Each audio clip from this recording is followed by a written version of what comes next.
Hi, this is Roman. And Angel. And Nora, the editor.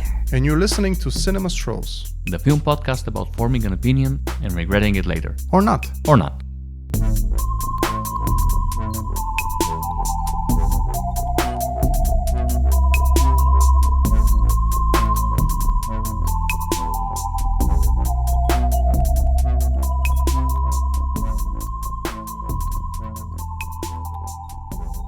Okay, so we just came out of a special screening of Heat for its 30th anniversary. First time I've seen it on the big screen. It was a packed room. There's a lot of enthusiasm for this film. Well, people were walking in and out of the theater, which was a bit annoying. And I think that maybe people have gotten so used to watching this film at home that they kind of felt at home. I don't know. I'm very easily annoyed these days by the theater experience. The recurring theme of our podcast. Horrible. You had a person in front of experience. you looking at their phone. I got a guy whispering in my ear. It was not great, but it could have been worse. And on the way out, I just sort of looked at you and I knew that something was off. So maybe just rip the Band-Aid off and give me the bad news. Okay, so when was the last time you've seen this film? I mean, all the way through. All the way probably through. I've only seen it once, all the way through. And probably it was maybe 10 years ago. No, wait, more, 15. Okay, so the last time I seen it was like 12. It was one of my uncle's favorite films. It still is one of my It's uncle's everyone's favorite uncle's. Yes, favorite film. absolutely. It's a very uncle film. Yeah. And I gotta say, man, it didn't work for me this time. Like, I know it's a Right. Stone Cold classic. I know it's this crime cinema masterpiece that has been very influential, very copied. And maybe because it has been so copied, I just couldn't vibe with it this time. It was great. I loved it. I've always had a somewhat of a cold appreciation for the film. It's not my favorite Michael Mann film, to be honest. But I do see what people like about it. And it looked gorgeous. I don't know, it was nice to watch a movie made in the 90s on a big screen again, because it's been a while. And it was nice to see what movies used to look like on a big screen. Even though personally I actually prefer the digital Michael Mann, the later Yeah, stage. you're a freak. I like the You have a kink for early digital cinema aesthetics. I like high ISO, I like grainy nighttime footage. I do remember what impressed me last time, and what impresses me still, is like I like the fact that I mean, obviously the main characters are the ones portrayed by De Niro and Pacino, but it does feel a little bit like everyone is in their own movie, and it's almost like a Venn diagram of different movies coming together. So, for example, you have the getaway driver, who gets introduced early on, doesn't really do much until he gets Like, recruited. more than an hour later. Yeah, but you see that he has his own thing going on. Thematically, it fits with the rest of the movie. I don't know, that kind of thing impresses me a lot. I mean, I like sort of weirdly structured movies. Now, are we going to go into the plot, or do you think people know what Heat is about? I feel like we will get into it. I want to address one thing that really bugs me. Yeah? It didn't bother me last time, so why did Waingro need to be a serial killer It doesn't. on top of everything else? I It doesn't guess- add anything other than to make him even less likable than everyone else. Yeah. Because once the shootout happens, a lot of innocent people die, and we're supposed to kind of like the gangster characters. Yeah. I feel like the reason Wayne Grove needs to be a complete monster is so that we kind of want Robert De Niro's character to go and finish him off. Because otherwise it's... Well, then why that's are a you throwing your weakness. I life think away? that's a weakness for the film, because I think the idea with Robert De Niro betraying his girlfriend at the end and sort of fucking up works better if There wasn't it's that... petty vengeance. If it, or I mean, it's not petty. His friends died, but like we're supposed to not be on his side when he does that. I think, right? Split loyalties, I guess. You want to have the audience be mixed and not be sure. Let's go over there. So, Okay, so overall, I think the film looks gorgeous. I think that's one of Michael Mann's strengths, so it should be taken into consideration when talking about him. He is a stylist. He's not the deepest filmmaker. he's a great example of style over substance a lot of the time. A lot of the time, yeah. But do you think this is the case here? Okay, so I haven't seen this film since I was like 12. Okay. I mean, it's been on TV a lot, but I haven't seen it all the way through in many, many years. I was a kid. I didn't care for it this time. Okay. Like, I know we have a this Well, you've thing for seen the it 90s. so many times, though. Not the film itself, Not the film, but but you you've know seen it everything recreated. that- Yes, exactly. and that's a problem. Yeah. It's not a fault of the film, but talking about watching a movie from the 90s and thinking about what movies used to be, this was kind of, I don't know, it wasn't as slick as I remember it. Oh, I disagree. I think it looked slick. There as was a lot well. of things that was superfluous. It didn't need to be this long. Well, it's a vibes shoot- movie, right? You're It supposed is a to vibes kind of movie, just but I didn't vibe with it. this sit time. in it, and Yeah. But there was a lot of things, little things that bugged me, like the shootout at the bank, when they just stay in the open and shoot at each other, which is a very 90s cliche, but now it kind of, it looks fake. Also at the end, there's this jump after Macaulay leaves his girl and runs away. yeah, But when suddenly they are. when suddenly they're at the Well, airport. no, they do mention that they definitely mention that Waingro is staying at a hotel that's by the airport. They say that earlier. Okay, When they established that Waingro is hiding. Yeah, you're right. They do. Okay. Yes, they But- thought about it, but- but it was kind of subtle. It's there. The movie doesn't hold your hand. The movie doesn't sort of explain everything that happens. You kind of have to lean forward and pay attention. Which is, again, we had, I mean, I don't know about your theatrical experience, because we were not sitting next to each other, but mine was kind of a mixed bag. It wasn't the worst, but I had people whispering in my ear, and I was annoyed because people kept walking in and out of the theater. I had a lady And they kept, right in front of uh, me, flashing her phone like every Yeah, 30 and seconds. I had a guy in front of me who had to take his phone out and take a photo when the scene at the diner happened. Yeah. He just couldn't help himself. I was gonna say I get it, but no, I don't. So I don't know. I remember it being a lot slicker, a lot more stylized, a lot What do you punchier. mean? What do you? What do you? I don't know. There's a lot of stuff More like a What's a soft good focus. example? Yeah, but There's mostly the cutting.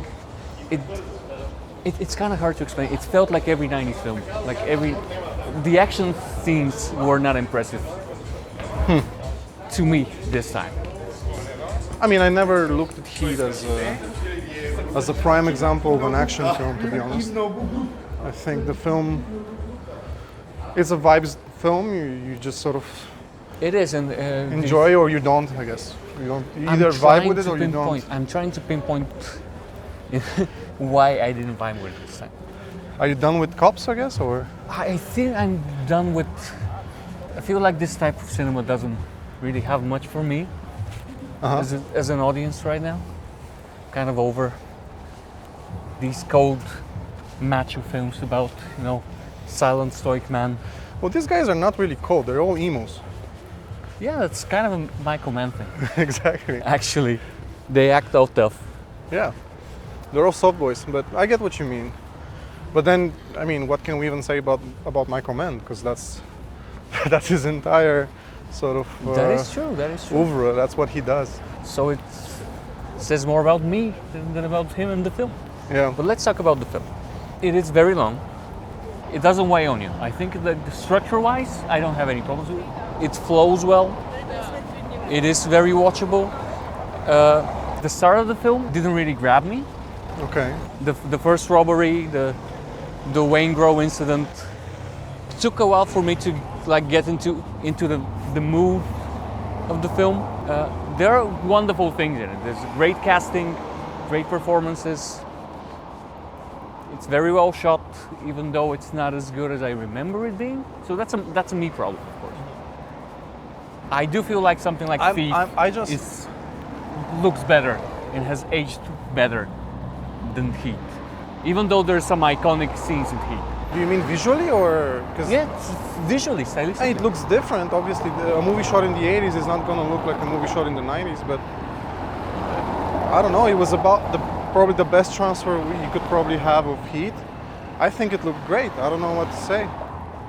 It's like, I mean, it looks specific to what it is. Like, it's the time. It looks like a movie shot in 1995, yeah. Yeah. So, but no, I think, I don't know. I mean, I guess it's going to be the most boring podcast ever because I'm just going to say I disagree with you. I don't know what to say. Obviously, it's not like.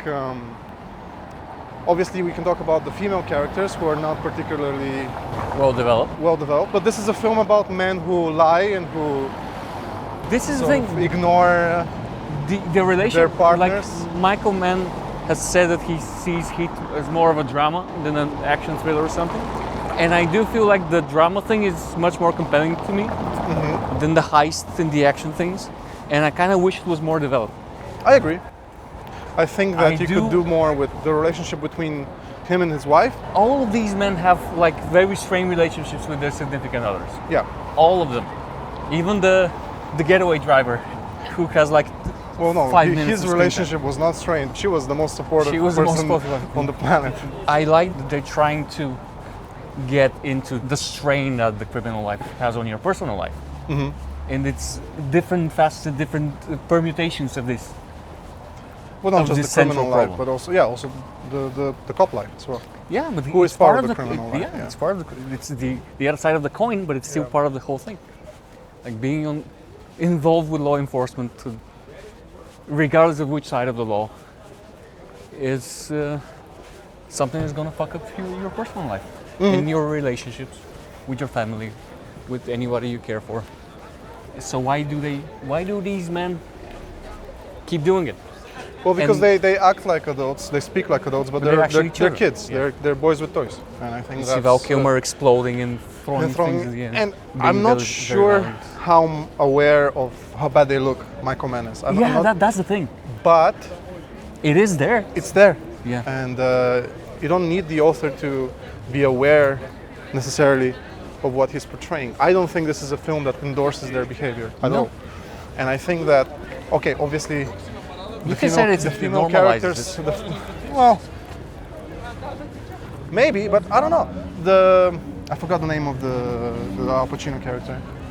Yeah, Vincent something. Yeah, Hannah. Vincent Hanna, yeah. They don't. I'm not left with the impression that, yeah, they kind of have an extreme situation with his stepdaughter who attempts suicide. So they kind of have a moment of reconnection with his wife, but they say it that, they're not sure if it's going to work out. It's not a case of her blindly sort of accepting him back yeah. into her life. And And it also kind of the whole situation when he needs to reassure his wife, yeah, mirrors the scene early on when he reassures the mother of a victim yeah, of Wayne Gross. yeah, one the sort of Wayne Gross forced killer. hug, Yeah, a sort of intense hug. so there's parallels there. Yeah, they're all broken men. They're all complicated. I'm just kind of frustrated that the only way a male character in a Michael Mann's film, or much of this type of genre film, is that the only way for them to be complicated is to be violent. Well, he likes gangster movies, and gangsters course, tend to be violent. So, Of course. in, So that's not a problem with the film. It's a problem with me as an audience because I'm kind of over this. so basically, you don't care about even entertaining, like being in the presence of these people. You don't even care about talking about characters like that. I wish they would. The coffee scene is great. Yeah, but I mean, I can't really judge it objectively because I've seen it too many times. Yeah, of course. But you have this connection between those people. For a moment, they share something. They share their Yeah, because they're fears. guys. Yeah. They're dudes. Yeah? But I wish there was more stuff like that. I liked Yeah, the maybe driver. I can see how this movie would work as a series. Yeah, when you can explore this more. Sure. I would love to see that. I do find the characters compelling. And I do, even if it's not completely like, as we said, I'm not sure if Michael Mann is completely aware of these faults. Or No, the way but these they, are probably faults that he has in himself, and Also, these are he has, faults like, that many guys consultants. have. and Yeah. stuff that will tell them about the problems that. That's true. Actually, the Ex-convicts film will was have. based on part on. I mean, he did have actual con men, like actual criminal consultants. So Let's not go towards now. Let's. okay. So yeah, you have all of this. I'm sure he's aware of these problems and he's trying to portray them because he's kind of. And nice. also he likes his toys, and also he likes the LA sky looks really cool at night. It does. It really And does. the movie looks gorgeous. And I'm sorry, I don't see what you're talking about when you say that it looks like every other 90s movie. That's not true. I mean, maybe I'm. It's been copied so many times that That's it's true. lost some of its magic. That's for me. definitely true, for sure. Is what I mean. It's one of those movies that have been imitated to death. And what's left of it is not enough for me. What's left, because it's Yeah, but that's not lost really some the of it. film's fault. I'm not saying If it's anything, any of the film's if anything, that's like fault. All that- evidence of how like influential it is. Of course, so this is not a criticism of the film. Yeah. All I'm trying to convey now is my own personal subjective experience of watching it now. Okay. As a film that has loomed large in my formative years as the type of cinema To be I honest, like. I guess I've never really liked it. I mean, it's never been a personal favorite for me, so maybe I'm not as disappointed with it. It's kind of what I remember. The thing that I don't like is, as I said, the Wangro being a serial killer thing is just an excuse to have. I mean, A final emotional push, so we want him. yeah, We want him to escape, but we also want him to fucking pop one into Wangro because he's a monster. Yeah. And it's kind of, I'm not sure it's lazy, but it's kind of manipulative. In the movie, it's manipulative. It You would have can been say- more. You can say that it's lazy, because it would have been Wangro more is emotionally already complicated. If it Wangro wasn't is like that. already a trigger-happy psychopath. You don't need to add an innocent 16-year-old Yeah. girl dying on top of it, especially since they don't actually talk much about that. They mentioned that there have been other victims. Yep. If anything, it raises questions because Wangro is such a weird character. He's like a serial killer who kills sex workers, but also, I mean, I guess that's like his hobby, and then Just stealing. he's a professional criminal. Meanwhile, Yeah. that's like a needlessly stacked character. I Yeah. don't think you need that much. I agree. It's you could have gone without it. And it's something that I guess didn't bother me when I was a sort of edgy teenager, because I probably was like, oh yeah, this is so dark. And even some of the dialogue, when I'm gonna give you a very good example of how this film maybe isn't as original anymore as it once was, when Al Pacino mentions to his wife that, you know, what am I supposed to tell you, that this night I went to this junkie's house and I saw that he put his the baby baby in the in oven 'cause it was crying? Yeah. no, he put his baby in a microwave because Yeah. he was crying. And I was watching that and I was like, wait, I've heard this before, like- I've seen the scene. Yeah. And then I remember that scene happens in True Detective. Like it actually happens. There's a scene in True Detective where the not Rusty, Marty, Woody Harrelson character. Yeah. He tells of the moment where he decided to give up and stop being a detective. The in between the you know, because part of True Detective happens in the 90s and part of it happens in 2012. So in between, he quit the job because he had that case. It's the same case. Yeah. And there's even a cutaway where you see a POV from a microwave and you see him open it. And again, this is something that I guess I was cool with back in the day, but now stuff like that actually bothers me Yeah. because it's one step too much and it's not needed. It's kind of exploitative. It's The exploitative whole- and it's there to manipulate shock you you, yeah. and to sort of get you to kind of feel, I don't know, it's kind of not a very good, it's a very uncomplicated view of the world. Like, look at these evil criminals out there. Although the getaway driver character, actually, he tries to reform, and the film System is definitely stacked against him. exactly. So the film does acknowledge that there's more than one reason to be a criminal. Yeah. They're not always just because just in it for the thrill, you know. Yeah. So, I sound kind of almost puritanical. Well, I feel like that's the way I'm coming out, because I like fucked up movies. I Well, like it depends on It depends on the way it's fucked up. I like emotionally complicated, psychologically and kind of morally complicated films. And this is kind of simplistic. Well, this is not very morally complicated at all. So it's either trying to if present you don't, morally complicated characters, though. And it's I don't trying think so. I think to it's have you quite. sympathize It's actually with. kind of operatic. I think it's not. It looks realistic, but it's not. The characters are not like. That's why I'm saying, real though, even people. though I like Yeah. I don't want to sound like I just don't like violence in movies or whatever. When I'm talking about how I find the Wayne gross killer things. No, I in just bad think taste. it's bad writing. Yeah. Also, I think it's just bad. I think it just hasn't aged well, and it's kind of an attempt to be greedy and edgy. That For we're no kind of reason. past that. And if you're gonna go edgy, you Yeah, but should go if you're, more edgy. if you're going into a cinema to watch a movie made in the 90s, you're gonna get some edge. That's just gonna happen. Sure, but now I'm exploring. wait until we watch 7 or something. I don't know. Or Yeah. Also 30-year anniversary. So exactly. hopefully we can. It can happen. But hopefully yeah, it I can mean, happen I don't for know. us.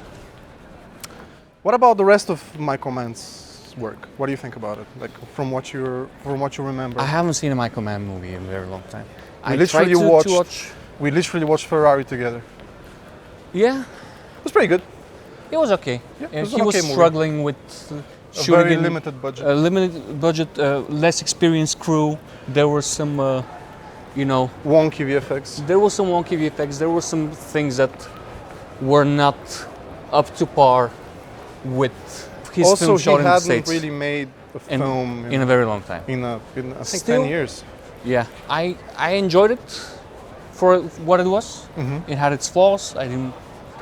And again, it's a story about a man who's obsessed with his work and A who- singular vision that he kind of betrays everything for it. and he has a woman in his life who That kind of has she's to very unhappy with. take his shit. Yeah, and they always do though. Like I don't remember a to film that varying would be. degrees, but yeah. More or less, they always stick to their man. Which Yeah, is but like this is a woman's purpose, I guess. To be there and be sad but forgive the man. I'm not gonna for make what the he is. joke about it's a Michael Mann film. What do you expect? Like it's in his name. Yeah. I don't know. Michael Mann is not a director who has like one singular amazing film.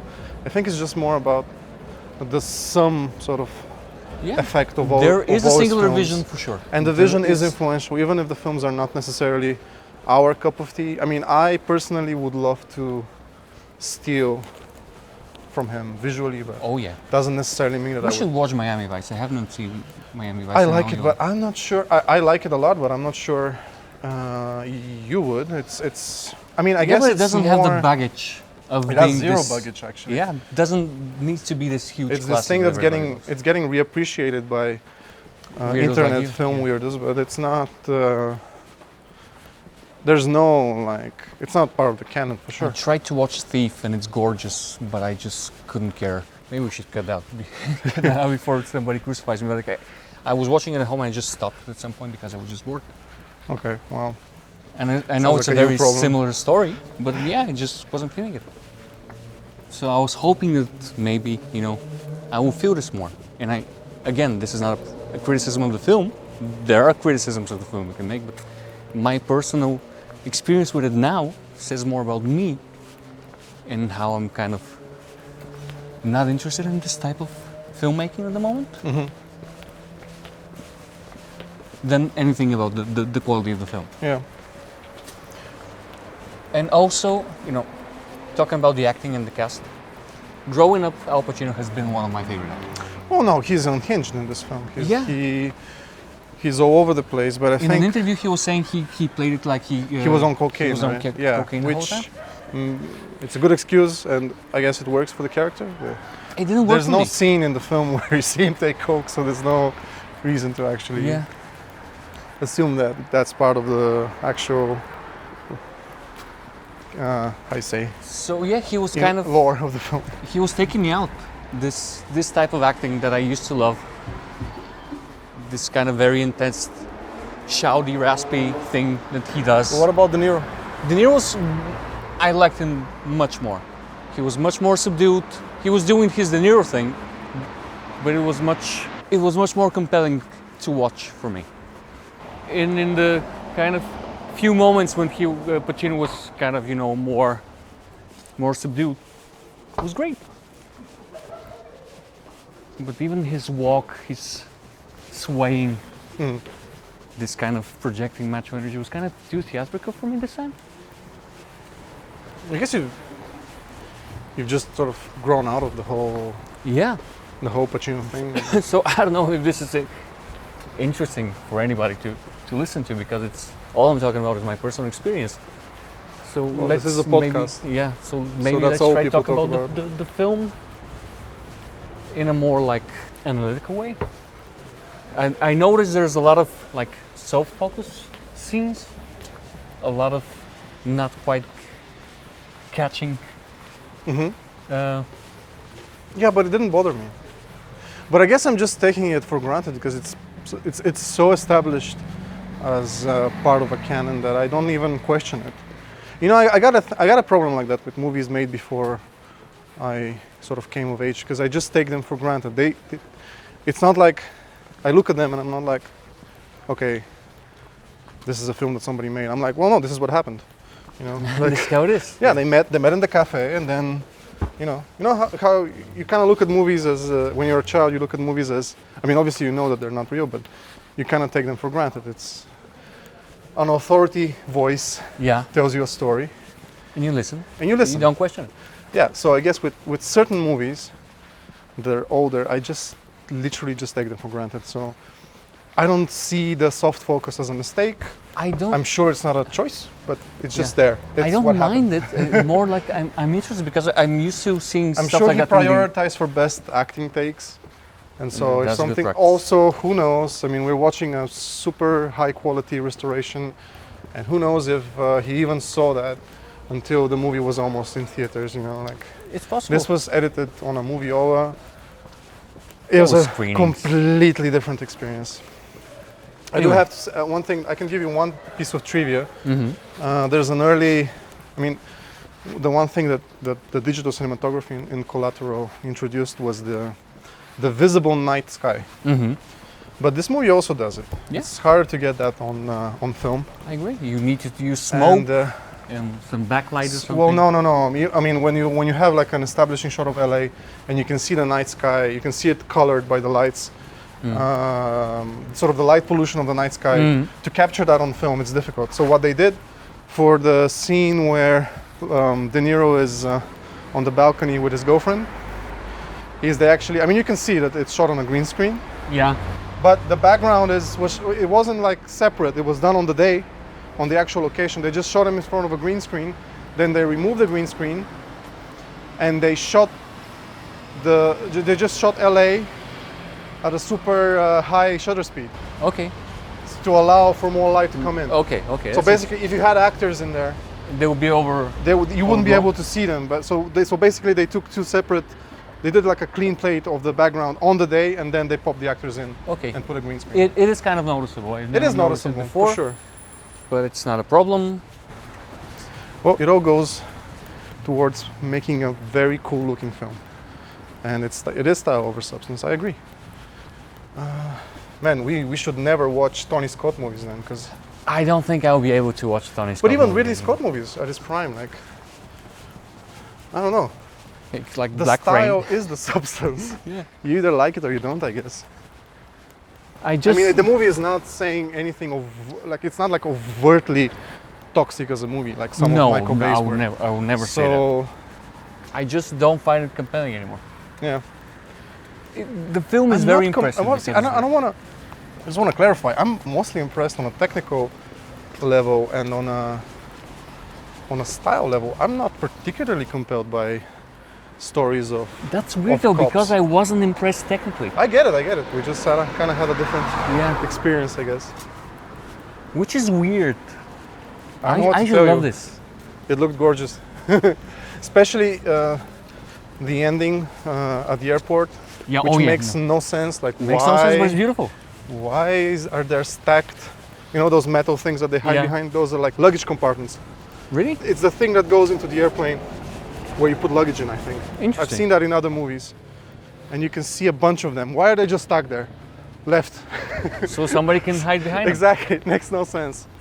There's But one it's a shot. great scene. There's one shot of Pacino where, I mean, there's some green screen in that final scene, but there's one shot of Pacino where you can see he turns to the camera dollies in, and there's an actual plane that I guess they timed it in the background landing. Yeah, It's beautiful. it's beautiful. No, the ending is great. There are I guess you season can moments that are you can wonderful. steal the style and make something that's very progressive and goes more in depth into its characters, I guess. The thing is, I would be more interested in these characters without the action, and just exploring their kind of broken lives and their broken relationships more. I mean, I will agree that I kind of zoned out during some of the action scenes. Although I like that the shootout is incredibly violent. I actually forgot how uncompromising they are. Because these are not the cutesy sort of, we don't actually harm anyone kind of villains. Oh you no, know? they kill people, they harm civilians. Tom Sizemore takes the kid as a hostage at some point. But just, specifically this scene goes on for way too long without Anyone getting... anything happening, that it's just repeating the same shots again and again, to my mind. Okay. Like it could be much more efficient. And the movie's long enough. Yeah, I mean, we can get into like how American action movies didn't really get efficient until they started watching Hong Kong movies. But I don't know, it looks better than a lot of other things that I've seen from the time. I guess so. It doesn't look better than, I don't know, some of Tony Scott's stuff even. Yeah, for sure, it looks better than So some of it's- Tony Scott's I early work. felt like there are things, especially at the start with the bank car robbery. Mm-hmm. I forgot the word for a second. Sorry about that. The bank car robbery. The robbery at the start. The I robbery think, at the is start enough. when they turn over the card. Yeah. Has the cash Yeah. in it. It was. Oh, you've seen that in many movies. I've seen it in many movies, and it wasn't great filmmaking to me. A lot of unnecessary cuts. A lot of. It was kind of sloppy to me. Like visual language. Are you not trying to directed. watch this movie made in the 90s as if it was made recently? Motherfucker, we watch stuff from the No, 60s and 70s that are exactly. much better than this. Yeah, but you always adjust for the time. You Sure. adjust your expectations, for sure. Sure, but if you're have this I reputation think as a the- great filmmaker, I think you think- expect a bit more from you. Maybe you feel like the 90s were more recent than you think. It was 30 years ago, I know. They feel recent because we're old, but it's not. Like, time has changed. Obviously, this movie would be made completely differently today. It would have a Of completely course. different And I'm cinematic not even language. saying it will be better. better Yeah. if it was made today.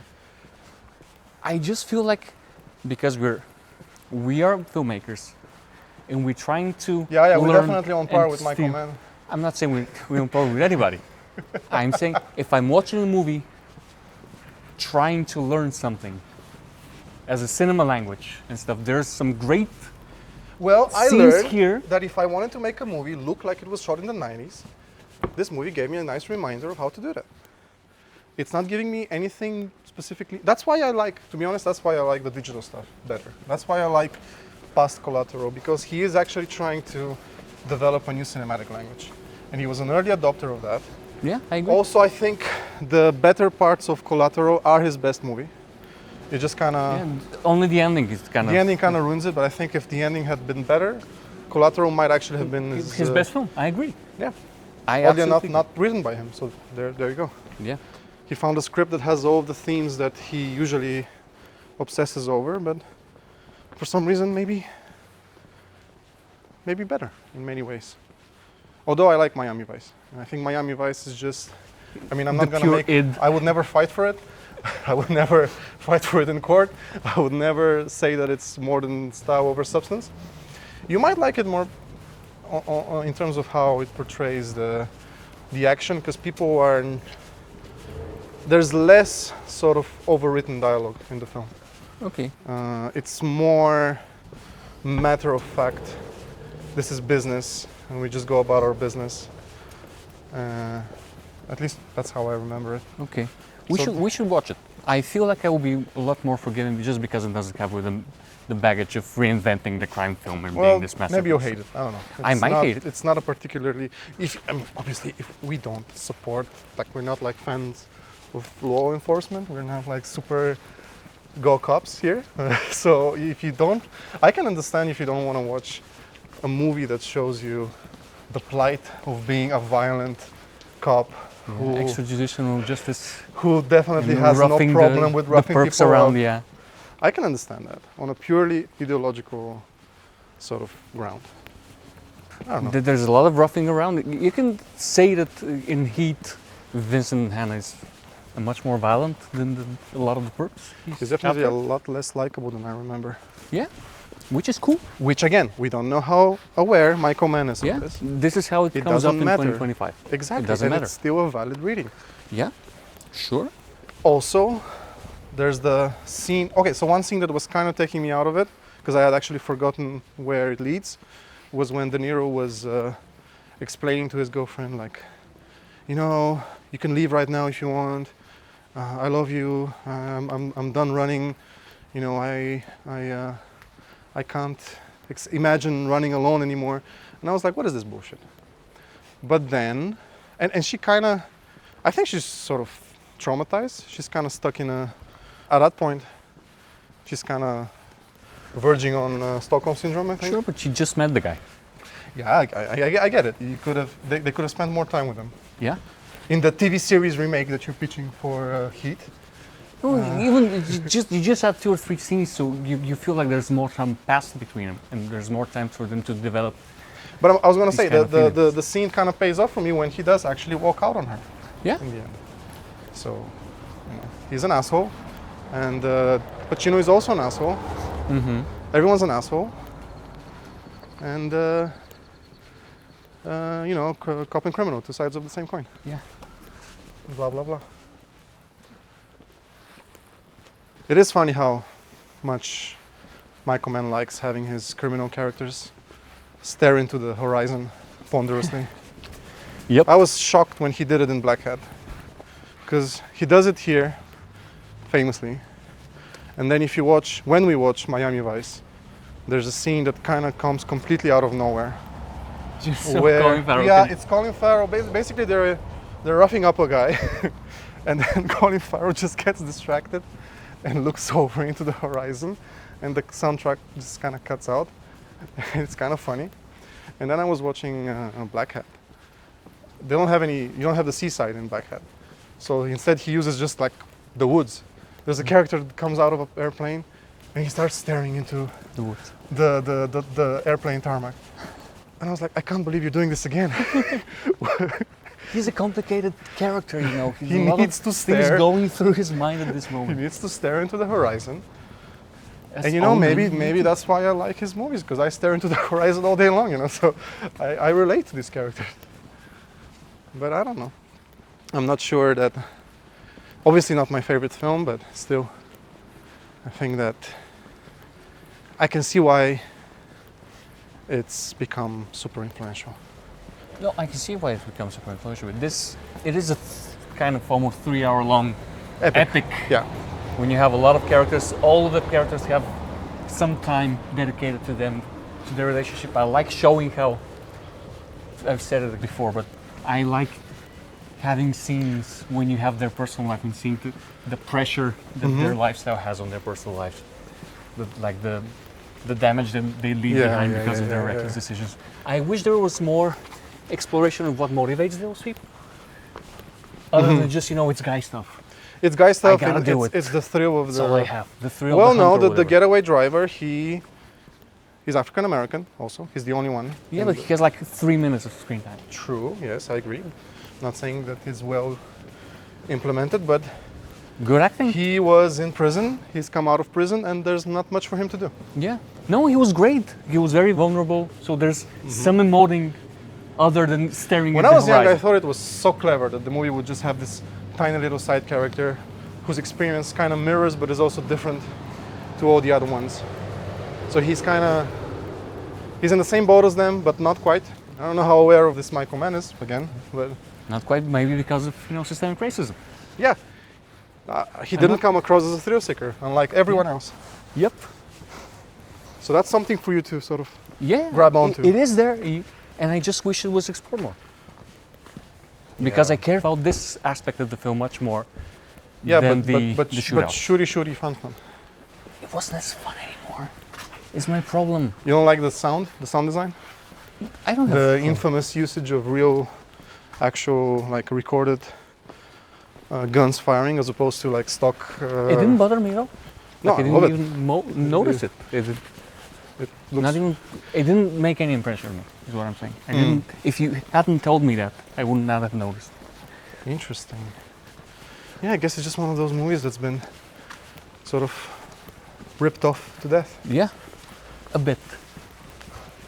And when you take the style out of it, and you've seen it, all these ideas being pushed further stylistically, what is left? And what is left is some good foundation that I wish was more explored emotionally and psychologically. Like my main thing is, why aren't they the way they are? The movie just says they are. They like the thrill of the hunt. They have this code of honor. They have. Yeah, I get And it. I wish it was explored more because it is interesting. All of these, ex-convicts, all these broken, violent men, what makes them tick? And I think it's kind of lazy, or it betrays kind of lack of interest. So can you into give a trying good to understand counterpoint to this film? Like, what is a good example of what you're describing I don't know. that also happens to include action? I don't know. Because I think most action films are by definition kind of shallow. Sure, but this has an ambition to be more than an action film, right? Yes. He says he sees it as a drama, and I see the drama. I kind of wish that he had spared a few more scenes, a few more minutes of screen time, exploring this. So, for example, something that I know that you love, To Live and Die in LA. Do you think? I love to live in there. So, would you say that that movie actually explored its characters better? No, but it has a different ambition, though. What's the ambition of To Live Well, and Die in LA? It is a single character, and you see his descent. He's a dirty cop You that see gets the him. descent, yes, but do you know why he? I guess you just like the execution better. I do like the execution better. Okay. I gotta be honest. Yeah. And it's To Live in LA is a much simpler film with a lot less on its mind. It is also, you can say, style over substance. It's silly. It is There's kind of very silly. silly at times Yeah. and problematic, but There's definitely problematic stuff, especially at the start. Yep. That part has not aged well. But I roll with it because it's more of an underdog. It's a movie that's not as famous, it's not as beloved. It's appreciated because it's a great director again. So it's a well-known film. But it doesn't have this. I could just stop talking because he's playing with a cat. Yeah, I'm very sorry, but there's a cat and I need to try to pet it. But it kind of looks kind of scared, so I'm gonna leave it alone. Leave it. Yeah. It's a very cute cat though, very fat and fluffy. So you were saying about To Live and Die in LA? To Live and Die in LA is, again, much more of a stylistic exercise, and it's a lot simpler film, even though it's pretty long as well. So it doesn't try to say that much. It has a crooked cop as its main character, and you see this crooked cop getting more crooked, and learns about a possible hit, as far as I remember. Yeah. There's a mark. He learns about somebody trading. Was it diamonds or something? Or No, they were. I think they were. It was a gift. Forging money, no? No. I'm not talking about the Willem Dafoe stuff. Oh, sorry. So he hears from his contact, I remember a which woman one he's it sleeping with, about some money exchange happening, and he tries to cut in and rob the people. And To it turns fund out- something. Yeah. yeah, to fund his personal vendetta against the person who killed his partner. Right. Yeah, so So- it's a different movie for sure. Yeah. So he does a crime in order to get money to pay for to Willem Dafoe's character, who's a money forger, in order to entrap him and bring him to justice for his personal vendetta against him for killing his partner. And it goes very wrong. There's a car chase that's great. I think. And it turns out that the person he tries to rob and murders is actually undercover cop. So he gets into a whole lot of shit. So it's almost kind of a Saudi Brothers situation of escalating tension because oh shit, this Yeah, that's not. keeps Yeah, getting worse Michael and Mann worse. doesn't do that. Yeah, for sure. No. He's more about. He actually takes seriously the pathos of like. If you compare this movie to Ronin, for example, Ronin is a different movie about criminals with De Niro, different director. So it's a lot less melancholy and a lot less sort of. I guess what I call emo gangster stuff. You know? Yeah, so I don't want to interrupt you, because I'm gonna forget it. Yeah. Sorry. So if we're trying to compare To Live and Die in LA to Heat, something that's very obvious is that Michael Mann has a lot more sympathy for his characters than Friedkin has for his characters. Yeah, yeah. He knows that he's a piece of shit. He shows it that, what was the name of the actor I forgot. from CSI? Yeah. Doesn't matter. He knows that he's a piece of shit. He shows us again and again his descent into darkness, and he's inexcusable. Michael Mann has a lot of sympathy for everybody other than Wayne Grove, pretty much, who's a caricature. Yeah, true. Which is nice, but if you're gonna show us the sympathy, you can also try to explore a bit more. And he's not interested in doing it. He just wants us to show this melancholic, solemn soul, male soul of the lone warrior who's going through stuff, and the women who need to support him. Yeah. I agree. Which I mean, I don't old. disagree with anything you say about the characters or the plot. I just vibe with the film more on an aesthetic level, and that's about it. That's fine. And I would never go to Michael Mann for like depth beyond what's shown in this film. Of course, I know what I'm getting into. Yeah, I've seen he Michael Mann doesn't films. like it anymore. This time, I didn't vibe with it. Yeah. Is all I can say about it. Yeah. It's not a bad film. It's a classic for a reason. But this time, as a viewer in 2025, being in my mid-30s, I wasn't that interested anymore because I've seen this. I've seen it done more interesting. I feel in the years. I know that So can you give a better example than, because To Live and Die in LA is maybe too different. So what's like a good example of a movie? It doesn't have to be necessarily about criminals, though, I guess, but like a movie that, like a version of this that's more sort of intelligent, I guess, and more that actually tackles more curious, I guess. Yeah, and tackles the character, the sort of relationships more deeply. I don't know, The Wire, and this is a series again. That's the thing. Yeah, you need it. Okay. You need time to develop something like that. I understand that. But you can also, I don't know, I need to think about it. Okay. I need to Well, think you don't about have to answer it. I'm just curious. Like, what's woke Michael Mann? It doesn't need to be even woke, it just needs to be. I mean, some of the great films from the 80s and 90s were not made by woke people. For sure. Um, Probably most of them. Probably most of them, yeah. There's great movies done with people with bad politics, Yeah. but they're compelling. Mm-hmm. Even if you kind of recoil from what they're showing or the way they explore something, you can still feel challenged Yeah. to it and to have an emotional reaction Okay. and push against it. And I didn't feel like this necessarily had that. For me, this time. Maybe I'll see it in 10 years and I was like, whoa, what the fuck was I talking about? The movie's great. Well, no. It happens, of course it happens. That's probably not gonna happen. But I don't know, maybe I'm just not in the mood for something like that right now. We were watching, what were we watching? No, let's not talk about The Inside Man because it's a very different film. It's a bank heist again. Let's not. Yeah, it's gonna be a whole different. I mean, if you want to, you can talk about Inside Man, but does it connect No. good enough to this? Like, No, it was a fun heist film that wasn't taking itself too seriously. It's kind of goofy and silly at places, but it was a lot of fun. So scrap that. I'm still thinking about what will be a better, more nuanced portrayal in cinema and not TV series.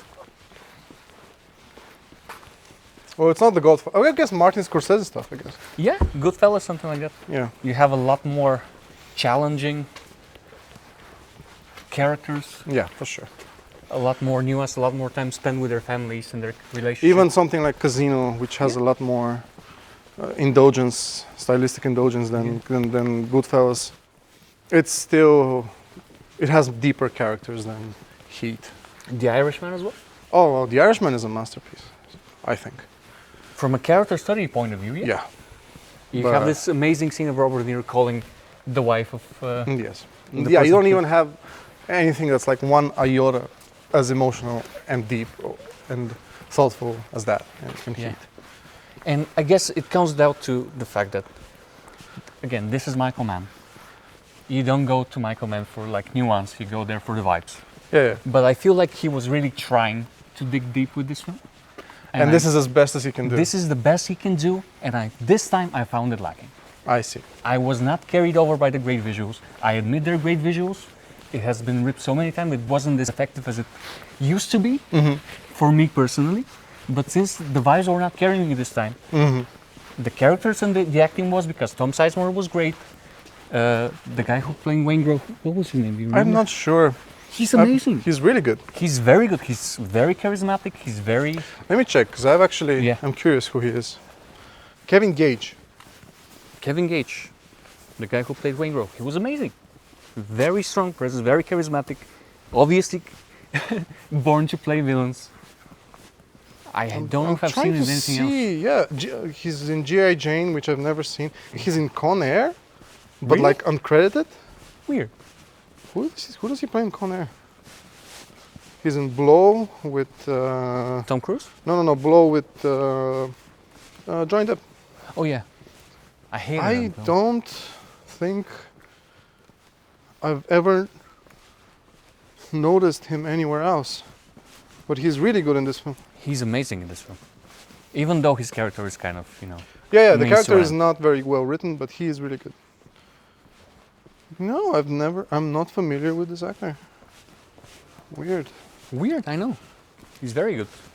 Ashley Judd's pretty... I mean, the actresses are trying their Was best. he? I hope it wasn't cancelled or anything. Probably was. Listen, never say you like someone. Yeah, I think that's a rule we should follow. yeah. Everyone is cancelled until proven until dead. Go ahead. Anything else you want to say? Not really. I mean, I don't feel like repeating. I mean, I can't really say anything beyond. I like the vibes. The vibes work for you? You are. I mean, I agree with everything you said in terms of the story. But yeah, we can stop here. Okay. Our most controversial episode. Cinema Strolls is an independent podcast brought to you by Hot Potato Studio. Hosted by me, Roman Pessarov. And me, Angel Radev. Production, graphic design, and editing by me, Noura Al Kadri. Music by Angel Radev. You can find us everywhere at Cinema Strolls. Follow us on Instagram and support us on Patreon and Ko-fi. Listen to us on Spotify, Apple Podcasts, and YouTube. Make sure to rate us, it really helps our show.